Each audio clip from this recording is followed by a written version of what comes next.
حي على الفلاح.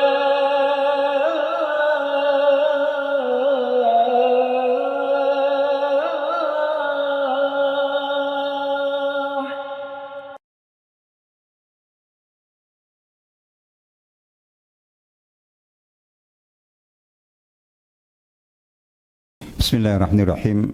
Assalamualaikum warahmatullahi wabarakatuh. Innal hamdalillah nahmaduhu wa nasta'inuhu wa nastaghfiruh wa na'udzu billahi min shururi anfusina wa sayyiati a'malina. May yahdihillahu fala mudilla lahu wa may yudlil fala hadiya lahu. Wa asyhadu an la ilaha illallah wahdahu la syarika lahu wa asyhadu anna Muhammadan 'abduhu wa rasuluh. Sallallahu alaihi wa ala alihi wa sahbihi wa sallama tasliman katsira. Allahumma ma asbaha bina min ni'matin aw bihadin min khalqik faminka wahdaka la syarika lak falakal hamdu wa lakal syukr.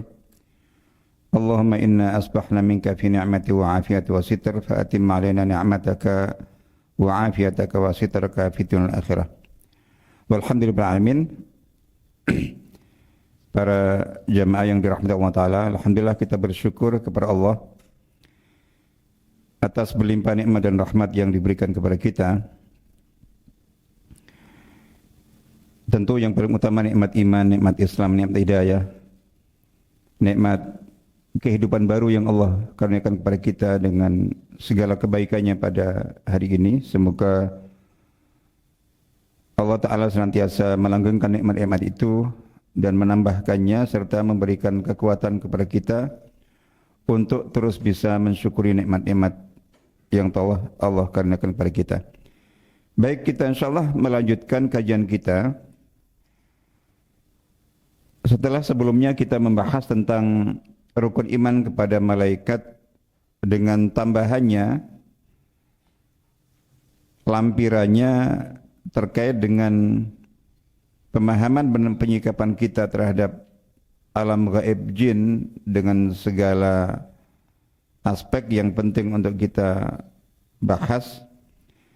Kita masuk dalam pembahasan rukun iman yang ketiga, iman kepada kitab-kitab Allah Subhanahu wa ta'ala. Sebagaimana yang kita tahu bahwa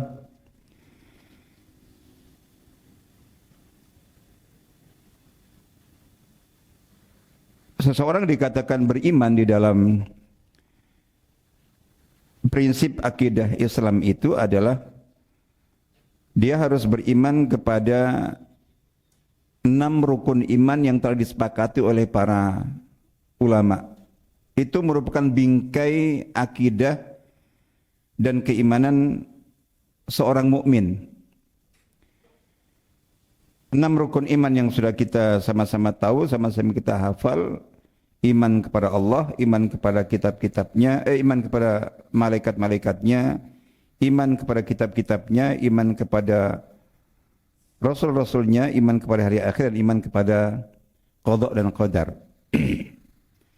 Di dalam sebuah hadis yang sangat terkenal, di salah satu hadis dalam himpunan hadis Al-Arba'in An-Nawawiyah karya Imam Nawawi, itu hadis urutan nomor 2, hadis Jibril alaihissalam. Hadis di mana Sayyidina Jibril alaihissalam datang menemui baginda Rasulullah SAW ketika bersama para sahabat beliau dalam wujud seseorang laki-laki, kemudian mengajukan beberapa pertanyaan yang tujuannya adalah untuk memberikan pengajaran kepada para sahabat. Bertanya tentang Islam, bertanya tentang iman, bertanya tentang ihsan, bertanya tentang hari kiamat, bertanya tentang tanda-tanda kiamat. Nah, ketika beliau bertanya tentang iman, qala fa akhbirni 'anil iman. Coba beritahukan kepadaku tentang iman. Qala sallallahu alaihi wasallam, beliau bersabda, antu'mina billahi wa malaikatihi wa kutubihi wa rusulihi wal yaumil akhir wa tu'mina bil qadri khairi wa syarri. Jadi Iman adalah engkau harus beriman kepada Allah, malaikat-malaikatnya, kitab-kitabnya, rasul-rasulnya, hari akhir, dan beriman kepada takdir. Takdir baik dan takdir buruk. Di mana seseorang tidak dikatakan beriman secara benar, meskipun sudah menyatakan beriman kepada Allah, tapi ada masalah dalam keimanannya kepada salah satu di antara rukun iman itu, berarti imannya bermasalah.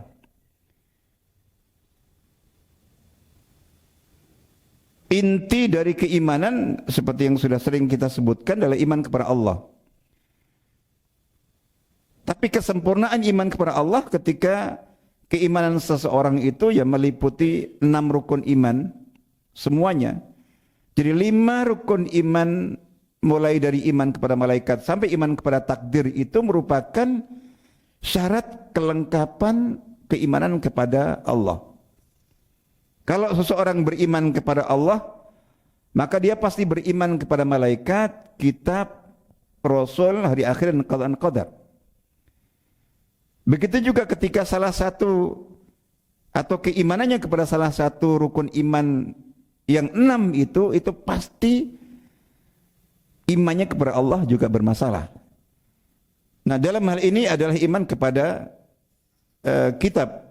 Ini merupakan jadi kewajiban dan ketetapan rukun iman kepada kitab ini, seperti juga 5 rukun iman yang lainnya, itu berdasarkan Al-Quran, berdasarkan hadis yang tadi di antaranya kita sebutkan, dan berdasarkan ijma para ulama Ahlussunnah Jamaah semuanya. Rukun iman itu 6 itu.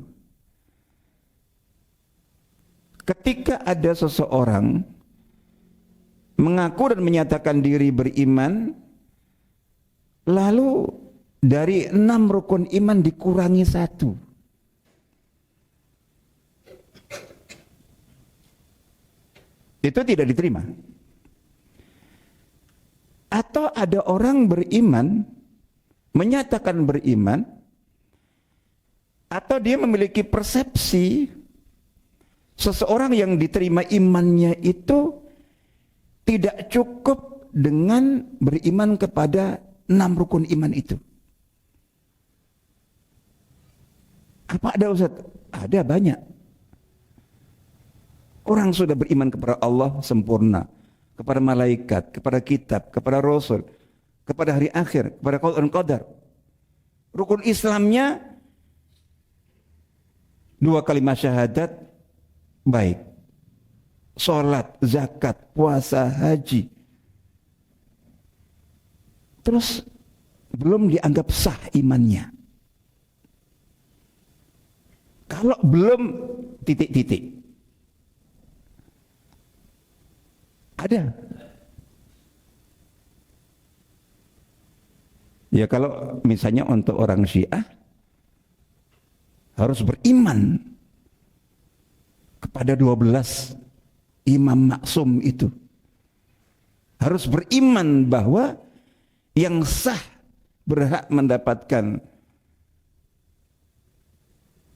hak menjadi imam dan khalifah itu bukan Abu Bakar, bukan Umar, bukan Utsman, tapi Ali. Menerima Abu Bakar, Umar, Utsman sebagai khalifah pengganti Nabi itu cacat imannya. Ada yang lainnya, seseorang sudah rukun imannya 6 sempurna, rukun Islamnya sempurna, ibadahnya Masya Allah, itu masih belum diterima. Mengapa? Berusaha imannya itu kalau dia itu berbaiat dan taat kepada amir jamaahnya. Serajin apapun itu berarti nambah rukun iman. Mengurangi rukun iman itu tidak diterima, menambah rukun iman tidak diterima, mengganti juga tidak diterima. Nah, jadi itu rukun iman yang harus kita imani. Salah satunya iman kepada kitab. Masing-masing rukun iman itu ada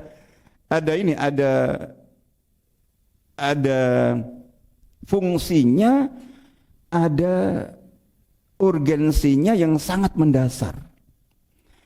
Tentang ini kalau untuk kewajiban kita beriman kepada kitab-kitab. Nanti fokus kita yang paling utama adalah ketika kita membahas iman kepada kitab Al-Quran. Itu intinya nanti. Tapi sekarang kita bahas tentang rukun iman kepada semua kitab. Tadi disebutkan dalam hadis tadi. Kalau kita kepada Al-Quran, kita di dalam surah Al-Baqarah di ayat-ayat pertama ketika Allah Ta'ala menjelaskan tentang sifat-sifat orang muttaqin, di mana Al-Quran ini sebagai hudan, petunjuk. Itu Allah Ta'ala menurunkan Al-Quran sebagai petunjuk terbuka bagi semua umat manusia. Tentang bulan Ramadan misalnya, insya Allah 2 bulan lagi kita akan memasukinya. Hari ini kalau tidak salah, apa itu hari pertama? Iya, bulan Rajab insya Allah. Jadi Allahumma barik lana fi Rajab wa Sya'ban wa balighna Ramadan bulughan hasanan. Jadi saya ingatkan ketika kita berdoa, ya Allah berkailah kami di bulan Rajab dan Sya'ban ini dan sampaikan umur kami untuk bertemu dengan bulan Ramadan. Itu baik diucapkan secara eksplisit atau tidak, minimal simpan dalam hati, minta dipertemukan, jangan sekedar dipertemukan. Karena berapa banyak bertahun-tahun sebelumnya dan nanti juga orang dipertemukan dengan bulan Ramadan. Umurnya sampai ke bulan Ramadan yang akan datang dengan keadaan sehat, tapi cara bertemunya buruk sekali. Kita ingin dipertemukan dengan cara pertemuan yang baik. Saya biasanya doa kayak tadi itu saya tambah. Dan itu nggak masalah. Yang nggak harus ditambah, tapi niat kita begitu. Ya Allah, pertemukan kami dengan bulan Ramadan dengan cara pertemuan yang baik. Balighna Ramadan, biasa saya tambahkan bulughan hasanan. Jadi itu kalau diucapkan atau tidak diucapkan, tapi niat kita begitu. Kalau sekedar dipertemukan, betapa banyak orang dipertemukan, bertemu Ramadan dalam keadaan sehat walafiat dan segar bugar, sempurna semua yang Allah sediakan, tapi cara bertemunya dengan cara yang buruk, seburuk-buruknya. Insya Allah itu. Nah, Allah Ta'ala dalam surat Al-Baqarah yang berbicara tentang hukum-hukum puasa dari ayat 183 sampai 187. Kalau terlihat 185-nya itu Allah Ta'ala berfirman, A'udzubillahi minasyaitonir rajim, syahrul ramadhan alladzi unzila fihi al-Qur'an hudal linnas wa bayyinatin minal huda wal furqan. Bulan Ramadan di mana dalam bulan itu diturunkan Al-Qur'an hudal linnas sebagai petunjuk bagi manusia. Terbuka. Allah menyediakan Quran sebagai petunjuk bagi siapa saja.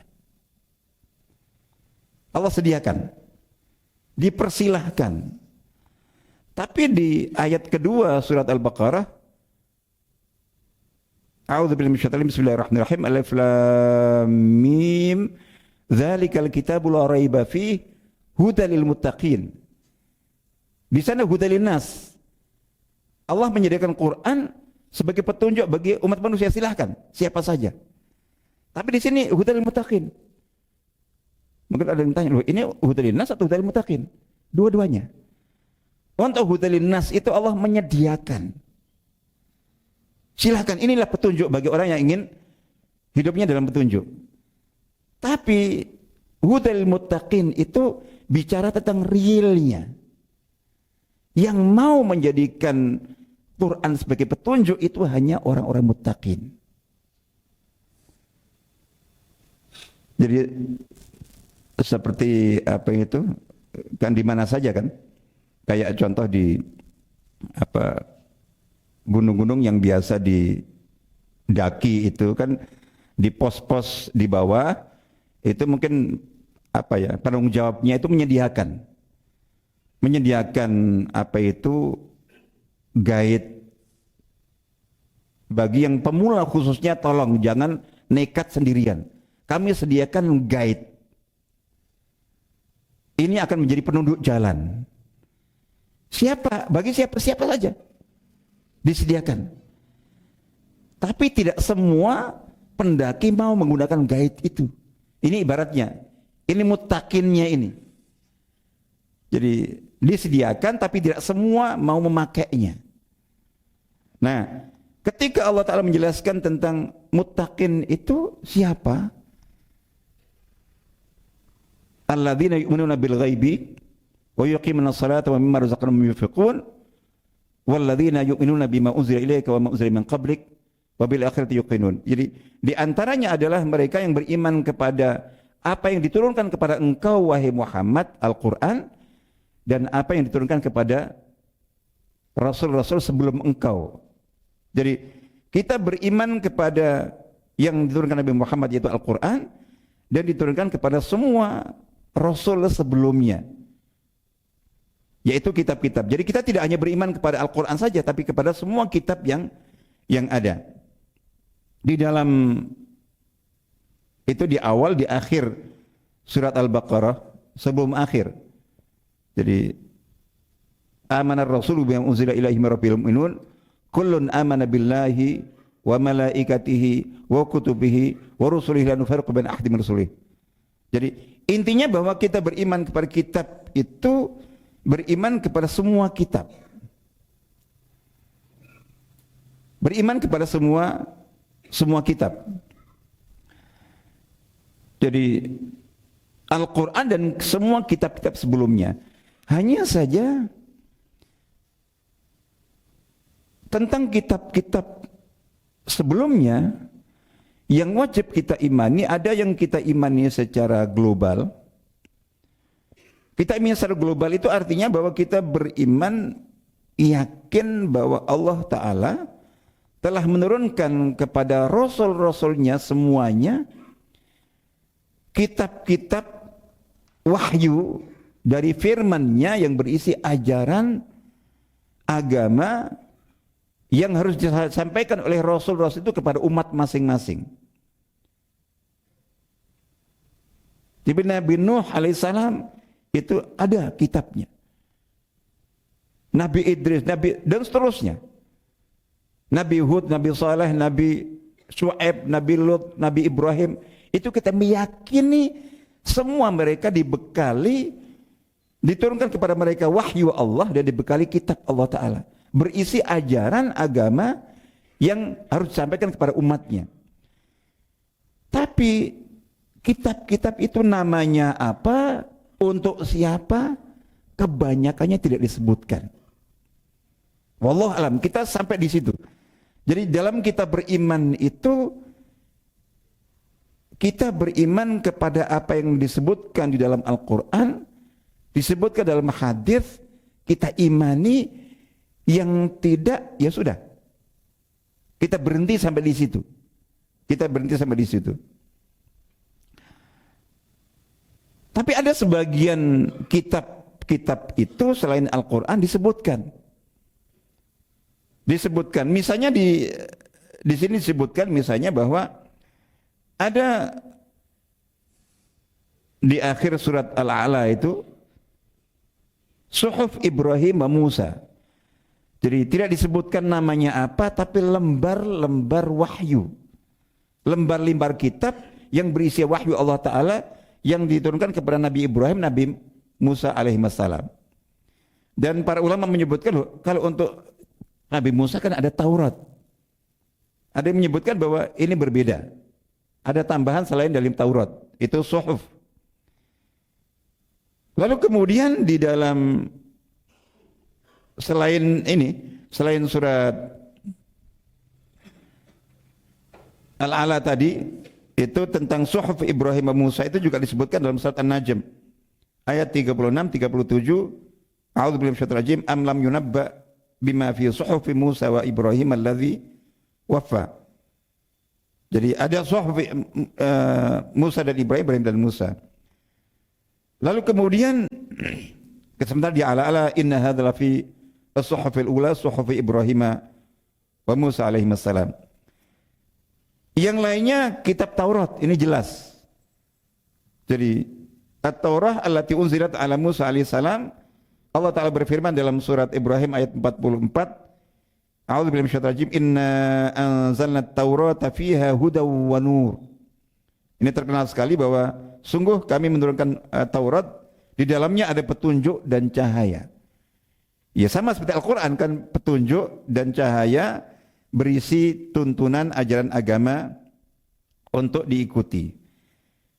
Yang ketiga ada Az-Zabur alladzi unzila ala Dawud alaihissalam. Ada kitab Zabur yang Allah turunkan kepada Nabi Dawud alaihissalam. Dalam surah An-Nisa ayat 163, A'udzubillahi minasyaitonir rajim wa ataina Dawud Zabura, dan kami berikan kitab Zabur kepada Nabi Dawud alaihissalam. Yang keempat Al-Injil alladzi unzila ala Isa alaihissalam, kitab Injil yang diturunkan ke Nabi Isa alaihissalam. Allah Ta'ala berfirman dalam surah Al-Maidah juga ayat 46, wa atainahul injila fihi hudaw wa nur, dan kami turunkan kepada Nabi Isa alaihissalam kitab Injil, di dalamnya ada petunjuk dan cahaya. Sama ya, maksudnya petunjuk cahaya ya berupa petunjuk ajaran agama dari Allah Ta'ala. Kemudian yang kelima, yang paling utama, nanti kita akan lebih banyak membahas tentang ini, itu tentang Al-Quran alladzi unzila ala Muhammad sallallahu alaihi wasallam. Jadi itu yang iman secara umum, bahwa setiap rasul itu dibekali kitab, tapi wallahualam kita tidak tahu detailnya, kita hanya tahu yang disebutkan secara khusus. Nah, kita beriman kepada Allah, malaikat, kitab dan seterusnya itu iman secara global sesuai Al-Quran, iman secara rinci sesuai juga Al-Quran. Yang global kita globalkan, jangan cari-cari rinciannya, jangan cari-cari detailnya. Ada yang kepo gitu. Jadi dalam surah Al-Kahfi Allah bercerita tentang Ashabul Kahfi. Misalnya bahwa Ashabul Kahfi itu kan dibahas. Kan di situ disebutkan. Tidak disebutkan berapa jumlah mereka. Bahkan di antara mereka yang menemukan berdebat berapa mereka. Jadi 5 ke 6-nya anjing, 6 ke 7-nya anjing, 7 ke 8-nya anjing. Tidak diputuskan, tapi dibahas gitu untuk sampai sebetulnya yang mana yang benar untuk Allah. Jadi gitu. Berarti enggak, Allah tidak. Jadi di antara kepentingan kita dalam iman itu bukan termasuk itu. Bahkan ada yang lebih kepo lagi. Anjingnya jenis apa? Jenis anjing herder, jenis apa gitu. Itu dibahas. Dalam kisah Nabi Musa alaihissalam, itu kan beliau punya kakak perempuan kan,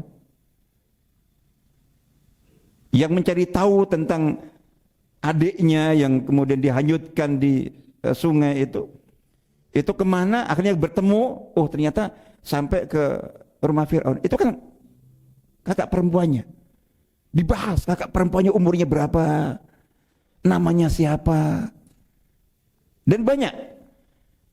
Enggak, kalau sudah keimanan itu sudah berarti apa itu yang bermanfaat dalam keimanan kita ya sebatas itu. Cukup umum saja. Sebaliknya yang didetailkan jangan sampai diingkari. Jadi Taurat untuk Nabi Musa alaihissalam itu harus kita yakini, itu mengingkari itu rusak keimanannya. Injil tidak diakui sebagai kitab, bermasalah.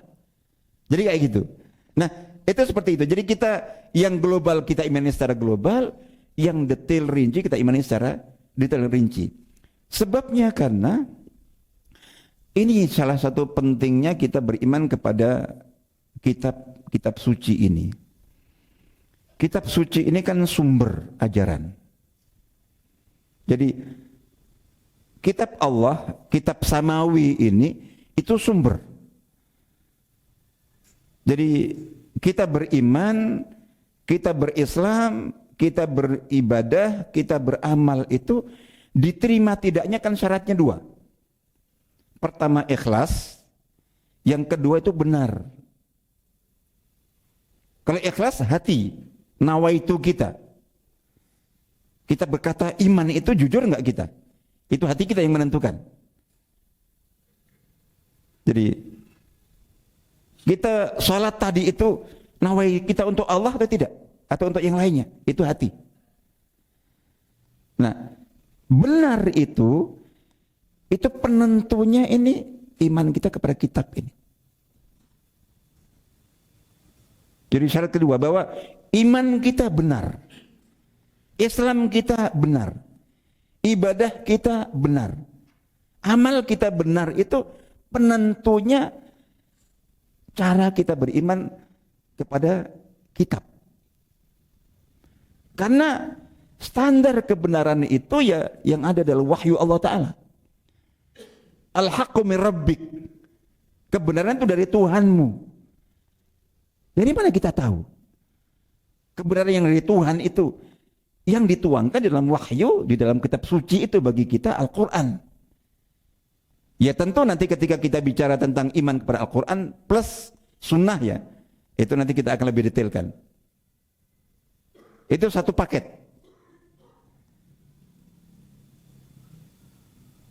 Sebuah hadis yang terkenal riwayat Imam Bukhari Muslim disebutkan man ahdatsa fi amrina hadza ma laysa minhu fa raddun. Barang siapa yang mengada-adakan jadi sesuatu apapun itu, keyakinan, pemikiran, ibadah, diadakan bagian dari agama padahal bukan berdasarkan tuntunan kami, maka tertolak. Itu ini yang biasa dikatakan yang disebut dengan bid'ah. Membuat sesuatu baik pemikiran, pemahaman, keyakinan tertentu atau amal ibadah tertentu yang bukan berdasarkan ini, yang membuat, yang mengadakan, yang menciptakan. Itu tertolak. Riwayat dari Imam Muslim dalam hadis itu bukan man ahdatsa. Kalau man ahdatsa itu tertuju kepada yang buat pertama kali, yang mempelopori, yang mengawali. Tapi bagaimana pengikutnya? Kalau ada bid'ah, bukan dia yang membuat tapi dia mengikuti. Itu terkena riwayat yang kedua, khusus dalam Sahih Muslim, man amila amalan laisa alaihi amruna fawaradun. Barang siapa yang melakukan satu amal tidak berdasarkan tuntunan kami, maka amal itu tertolak. Yang biasa dikatakan bid'ah. Bid'ah akidah dan pemikiran, bid'ah amal ibadah. Nah itu berarti cacat dalam keimanannya kepada kitab. Karena tadi yang kita sebutkan bahwa al-haqqu min rabbik itu, bahwa kebenaran dari Tuhanmu itu penjaminnya adalah kitab.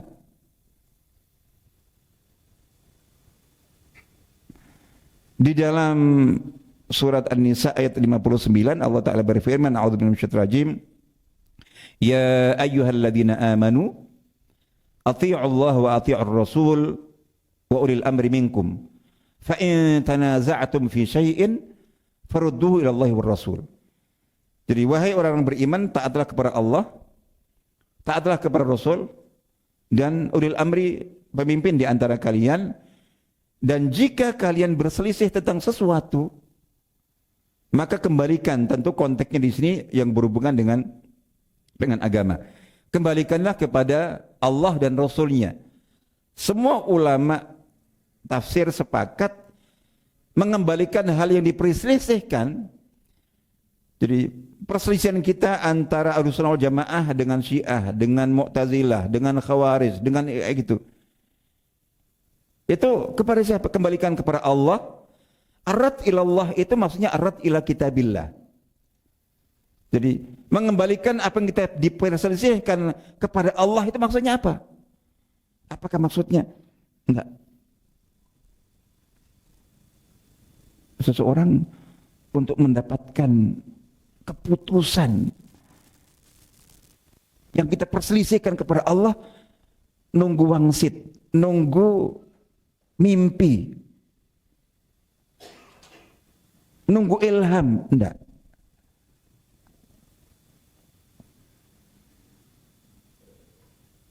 Bahkan seandainya seseorang bermimpi bertemu Rasulullah SAW dalam mimpinya itu, terus mendapatkan sabda apa itu tidak boleh dijadikan sebagai sumber agama. Bukan dari Rasul. Kalau dikatakan dari Rasul, enggak. Pertama, al-yauma akmaltu lakum dinakum. Dengan wafatnya beliau, itu sumber agama Quran hadis sudah disempurnakan. Tidak ada tambahan lagi. Beliau sebagai sumber kita dalam ajaran agama itu semasa hidup itu. Jadi setelah wafatnya mungkin orang dapat dari mimpinya. Tapi mimpi itu harus dikembalikan kepada Quran dan Sunnah. Di samping tentang mimpi seseorang, memang kita meyakini dimungkinkan ada sebuah hadis yang menyebutkan bahwa beliau bersabda, "Man ra'ani fil manami faqad ra'ani fa inna syaitana la yatamatsalu bi." Jadi barang siapa yang melihatku bertemu denganku di dalam mimpinya, berarti betul-betul dia telah melihatku, karena syaitan tidak bisa menyerupaiku. Ini banyak yang masih gagal paham memahami hadis ini, sehingga setiap orang yang mengaku bermimpi bertemu Nabi terus dipastikan berarti benar itu. Yang bisa kita pastikan kalau seseorang mimpi bertemu Nabi dan itu pasti benar, itu kalau yang bermimpi para sahabat. Kalau saya masih belum tentu. Tentu kita husnudzan, berharap insya Allah, tapi nggak bisa kita pastikan. Lu kan hadisnya itu. Iya. Kalau para sahabat kan ketika beliau bertemu Nabi dalam mimpinya, beliau itu tahu wajah mulia Nabi, rambutnya Nabi, itu yang beliau temui dalam mimpinya, ya pasti. Tapi kan saya ketika bermimpi, saya nggak pernah bertemu Nabi seperti apa. Jadi gitu. Dari mana saya bisa tahu? Dari suara. Ada yang mengatakan, saya merasa. Jadi gitu. Tapi saya nggak tahu wajah yang bercahaya dalam mimpi saya betulkah itu Nabi? Wallahu alam. Saya nggak bisa memastikan. Betul setan tidak bisa menyerupai wajah Nabi, tapi setan pandai berbohong, mengatakan sayalah Nabi dengan tampil wajah yang berseri-seri dan saya tidak tahu. Karena saya tidak pernah melihat. Paling kalau saya membaca kitab-kitab Syama'il misalnya, ya, sifat Nabi memang detail. Tapi tetap nggak bisa menggambarkan. Jadi dalam kitab-kitab Syama'il Muhammadiyah itu kan menceritakan detail sifat fisik Nabi, wajah beliau seperti apa, mata mulia beliau, hidung, dagu, semua detail, rambutnya sampai itu detail. Tapi tetap nggak bisa. Jadi gitu, tidak bisa. Yang ahli penggambar paling bisa membuat sketsa, kan gitu kan? Biasanya gitu. Tapi apakah itu nggak bisa? Baik, oke, kita andai bahwa seorang itu mimpi dan betul yang itu tetap berpesan begini misalnya gitu. Itu harus kita rujukkan kepada Quran dan hadisnya. Nggak langsung kita terima. Jadi gitu. Karena ini bukan sumber, ini ijma' para ulama. Jadi mimpi itu bukan tidak dijadikan sebagai sumber agama. kita perhatikan, kita ikuti kalau memang itu selaras, sesuai. Nasihati kita, jaga sholatmu. Ya sudah kan, mengingatkan kan sifatnya, karena sholat sudah ada. Perbanyak zikirmu. Atau beri zikir tertentu, subhanallah, alhamdulillah, ada. Tapi kalau misalnya ada zikir baru, yang nggak ada dalam Al-Quran, dalam hadis nggak ada, ya kalau maknanya itu benar, boleh. Tapi jangan diyakini sebagai sunnah Nabi. Sunnah Nabi dari mimpi, nggak bisa. Sunnah Nabi ada dalam kitab Bukhari, Muslim, Tirmidzi, Nasai, itu sudah selesai. Final. Jadi hanya mengingatkan, insya Allah itu baik. Nah, sehingga tadi kita sebutkan bahwa urgensi pentingnya iman kepada kitab ini karena inilah yang menjadi penjamin bahwa kita beriman, bahwa kita berislam, bahwa kita beribadah itu bisa kita katakan iman, Islam, ibadah kita benar, berarti diterima ketika kita melakukan dengan ikhlas. Itu ketika cara kita beriman, cara kita berislam, cara kita beramal ibadah itu sesuai dengan kitab. Dalam konteks kita kitab Al-Quran tentunya, nanti plus as-sunnah. Nah, jadi kan tadi kita sudah sebutkan bahwa beriman kepada kitab-kitab itu seluruhnya, tidak hanya kitab Al-Quran saja, tapi semua kitab, termasuk kitab-kitab sebelumnya. Tapi yang perlu kita perhatikan, ini singkat karena waktu kita sudah hampir habis.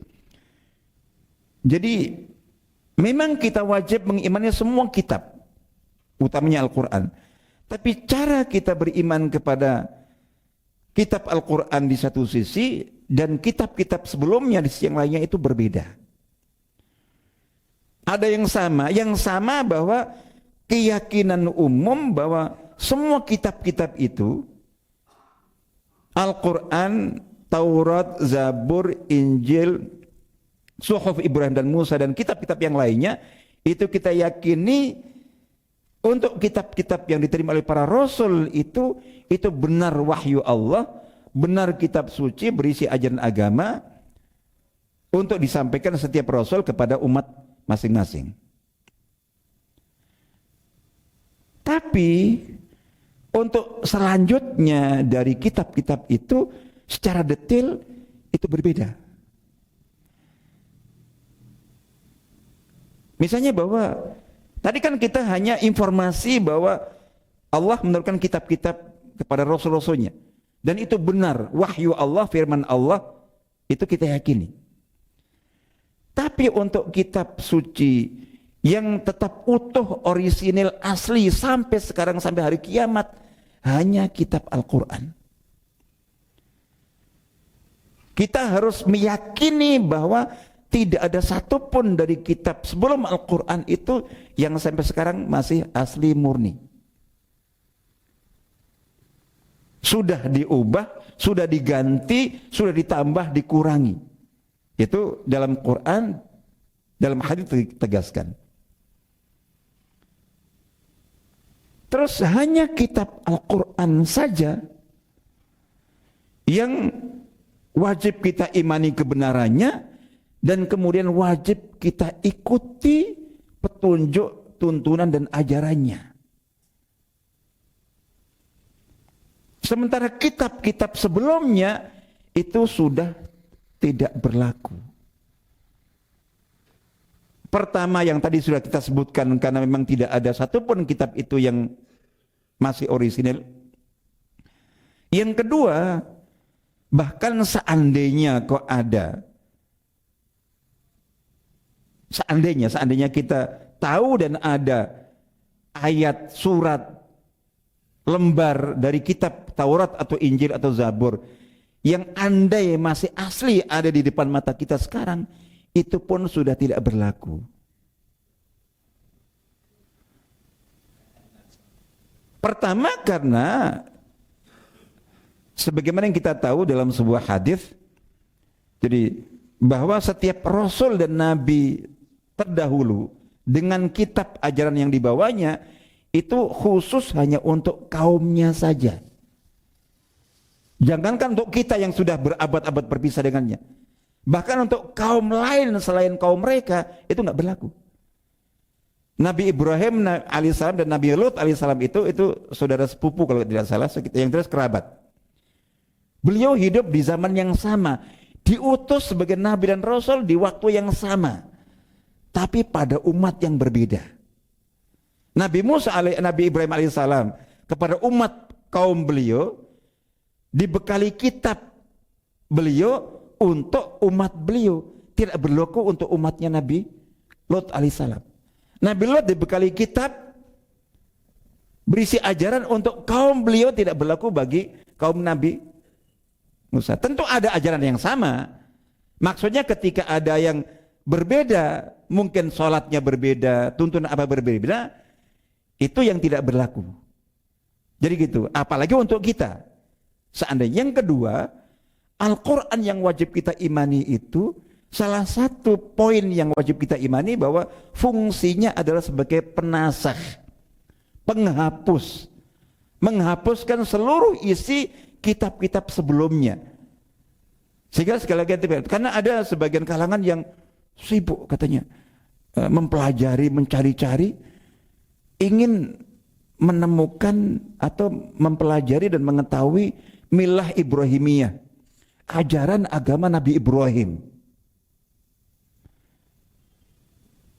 Pertama, ini sesatnya dari pemikiran dasar.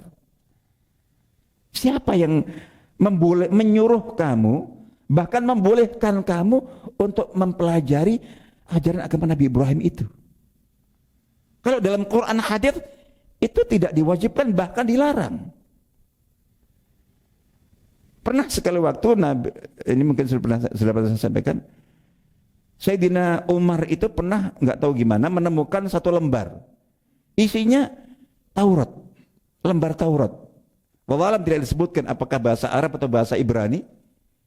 Ya beliau penasaran saja, beliau ambil, beliau coba baca. Nabi Muhammad SAW lewat, melihat beliau kok memegang lembar, ya bukan kertas ya, waktu itu belum ada kertas. Ya mungkin pelepah atau mungkin kulit yang pakai alat nulis waktu itu. Nah itu, apa itu? Wahai Umar, ini saya menemukan lembar Taurat, saya membacanya. Nabi dengan cepat mengambil, menarik apa itu lembar itu, tidak mengatakan ini benar atau salahnya, tapi belum mengatakan laukana Musa hayyan mawasi'awil tibai. Seandainya Nabi Musa, di mana Taurat diturunkan kepada beliau itu sekarang ini dihidupkan kembali, beliau wajib mengikutiku. Maksudnya tidak boleh lagi membuka Taurat, mengikutinya. Beliau wajib membuka Al-Quran, membacanya dan mengikuti isi Al-Quran. Makanya nanti seperti yang kita imani, Nabi Isa alaihissalam pada saat di akhir zaman turun, pada zamannya Imam Mahdi, seperti keyakinan Ahlussunnah wal Jamaah, saat itu beliau turun, itu Nabi Isa yang dulu Allah turunkan waktu itu. Sosoknya Nabi Isa, tapi statusnya sudah bukan sebagai Nabi, tapi sebagai bagian dari umat Nabi Muhammad SAW. Tidak lagi membaca Injil dan mengikuti Injil, di mana Injil diturunkan kepada beliau, tapi beliau juga baca Al-Quran, mengikuti Al-Quran dan sunnah Nabi. Itu gambarannya. Terus ada yang nyari-nyari. Jadi tidak, andai ada pun nggak boleh. Apalagi gimana caranya. Itu jadi ini kacau. Jauh gitu. Baik, insya Allah itu saya kira waktu kita sudah habis, kita cukupkan. Nanti ini pengantar umum, nanti insya Allah kita sambung dalam kesempatan yang akan datang. Semoga bermanfaat. Insya Allah gitu. Itu maksudnya. Itu saya kira insya Allah. Mohon maaf. Assalamualaikum warahmatullahi wabarakatuh.